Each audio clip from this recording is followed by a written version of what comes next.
Well, tar spot is a disease that has been creeping into our state for the past few years, and this year apparently got all the way into our state. I'm told it was in virtually every county in the state, but the good news is that tar spot impacts are pretty much determined to a great degree on moisture.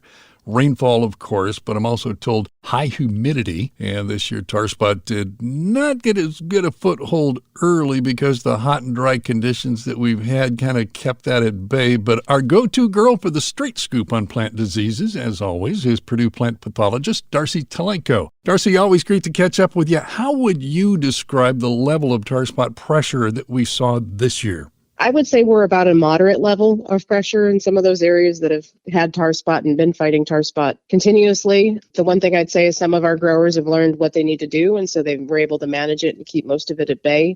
But like you mentioned in the weather, so diseases in corn and soybeans, weather's key on whether that disease is going to be a problem in each season. So our droughty conditions in June, really kept the disease at bay. But then there are pockets where, they got rainfall in July and kicked things up to start.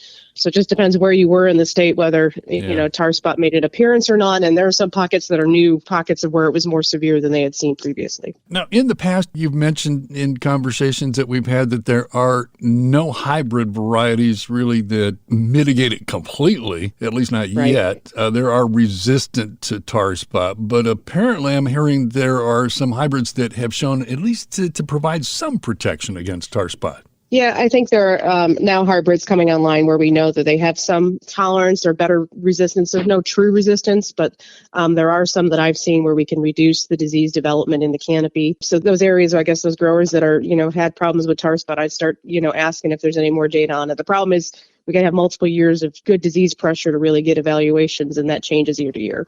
Well, and, like everything we do these days, it seems we're looking at multiple modes of action. So what else is there in the toolkit, maybe beyond hybrid selection, that farmers can employ in the battle against tar spot?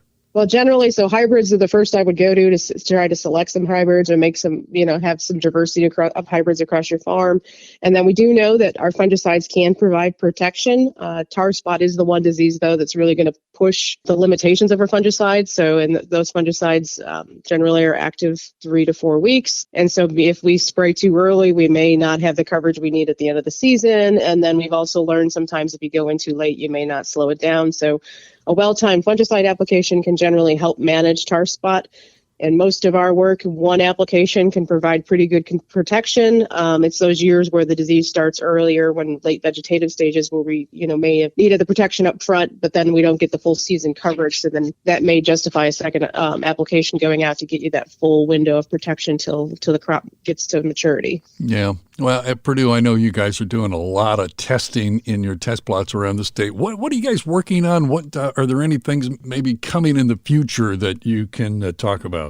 Well, so one of the projects we have, and we're still in the middle, we're at the last disease ratings now before we get ready to harvest. I've been working with Dan Quinn, our agronomist, and we've been looking at different maturity groups at our hybrids, along with, hybrid differences in susceptibility, and does the maturity change where the disease moves in and the fungicide application. I also have a graduate student who's trying to improve our understanding of the microclimates that trigger the disease to develop. So we're trapping spores, and we have microplots that are being irrigated at different times, because the hardest part of this disease is we really can't do much in off season working in the greenhouse and the lab, because it's just a hard pathogen to culture. And there are some new tools that we're getting that can get infection in the lab, so we can start looking at resistance in the greenhouse, but we're still not quite there to really hone in on those caveats of what the exact moisture and temperature conditions that will trigger yes or no the disease is going to be active within that crop canopy to predict, yes, we need to get ready and put out a protecting fungicide. Yeah, boy, there's just nothing like really being out there in the field. It's like Bob Nielsen, he used to say, yeah, boy, there's nothing like a good learning experience when we have a really ugly year for some of this stuff. Right. Hard to duplicate. Yeah, so Dan Quinn's the new guy for Bob Nielsen. So Dan Quinn's the one that's stepping out there, getting out in the field with us too. Purdue plant pathologist Darcy Telenko, your insights and advice, always valuable addition to the conversation here, and we sure appreciate it. So for that, we thank you for joining us. Oh, it was great to join you too. Thank you.